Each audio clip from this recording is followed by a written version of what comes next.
He was being abused by his wife, but no one believed him. Everyone thought Daniel was the lucky one. From the outside, his life looked perfect.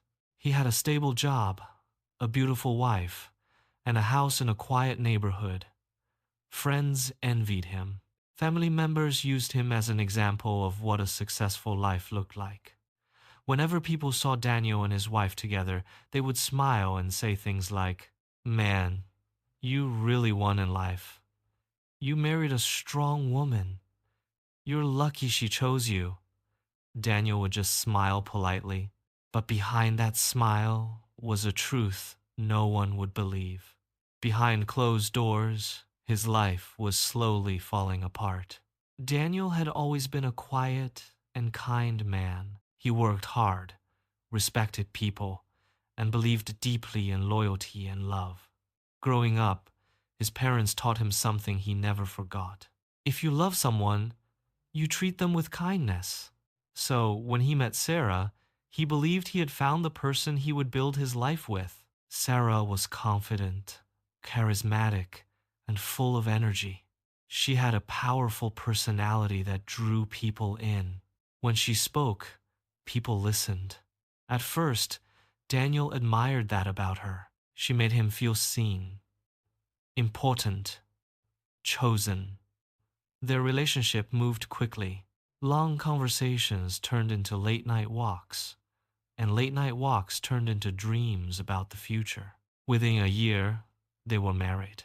Daniel believed he had found his forever. For the first few months, everything felt perfect. They laughed together, they cooked dinner together, they talked about traveling the world and building a family. Daniel often sat quietly in their living room thinking, "I'm the luckiest man alive." But slowly, something began to change. It started with small comments, little insults that sounded like jokes. One evening, while Daniel was telling a story to friends at dinner, Sarah suddenly interrupted him. "Oh my God, Daniel, that's not even how the story happened." Everyone laughed. Daniel laughed too, but something about the way she said it made him feel small. He brushed it off. "Maybe I'm just being sensitive," he told himself. Over the next few weeks, the comments became more frequent. "You're so slow sometimes. Why can't you think faster? Do you even know what you're doing?" Each comment was small on its own, but together they started chipping away at Daniel's confidence. Still, he said nothing, because he loved her, and because he believed love meant patience. Then the control began. Sarah started managing their finances. At first, Daniel thought it made sense. She said she was better with money, so he trusted her. But soon, he noticed something strange. Every time he wanted to buy something for himself, she questioned it. "You don't need that. That's a waste of money. Why do you always make bad financial decisions?" Meanwhile, she spent money freely. Expensive clothes, luxury dinners, weekend trips with friends. Whenever Daniel asked about it, she would become angry. "You're being controlling. You don't trust me." Eventually, Daniel stopped asking. The humiliation came next. Sarah began criticizing him in front of others, at family gatherings, at parties, even with his own friends. She would laugh and say things like, "Daniel would be lost without me.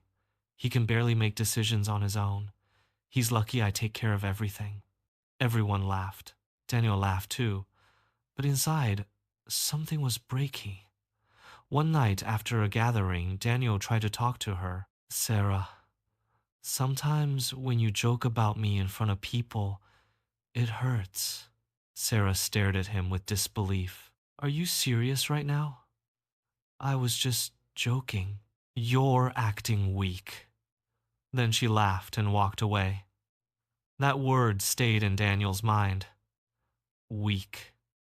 Was he weak? Maybe she was right. Maybe he was just being too sensitive. Months passed. The arguments became more intense. Sarah's voice often filled the house with anger. She would shout, insult him, and blame him for everything. If dinner wasn't perfect, if something in the house broke, if she had a bad day at work, it somehow became Daniel's fault.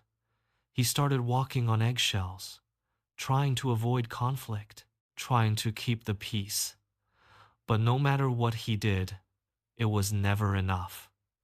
One day, Daniel finally tried to talk to someone about it. He met his friend Marcus for coffee. After sitting quietly for a long time, Daniel finally said, "I think my marriage isn't healthy." Marcus laughed. "Man, every marriage has problems." Daniel hesitated. "No, it's more than that. She insults me a lot." Marcus looked confused. "Wait, you mean your wife insults you?" Daniel nodded. Marcus chuckled. "Come on, man. How can a woman abuse a man?" Daniel forced a smile. "Yeah, maybe you're right." But inside, something sank deeper. Even his friend didn't believe him. After that conversation, Daniel stopped talking about it. He convinced himself to stay quiet, because who would believe him? Society taught him something very clearly. Men are supposed to be strong. Men are supposed to handle everything. Men are not supposed to be victims. So Daniel kept suffering in silence. Over time, the emotional weight became unbearable. Daniel started losing sleep. He stopped seeing friends. He stopped enjoying things he once loved. His confidence slowly disappeared. At work, he made mistakes he never used to make. His boss even asked him one day, "Is everything okay with you?" Daniel simply replied, "Yeah, just tired." But the truth was much deeper. He was slowly losing himself. One night, everything reached its breaking point.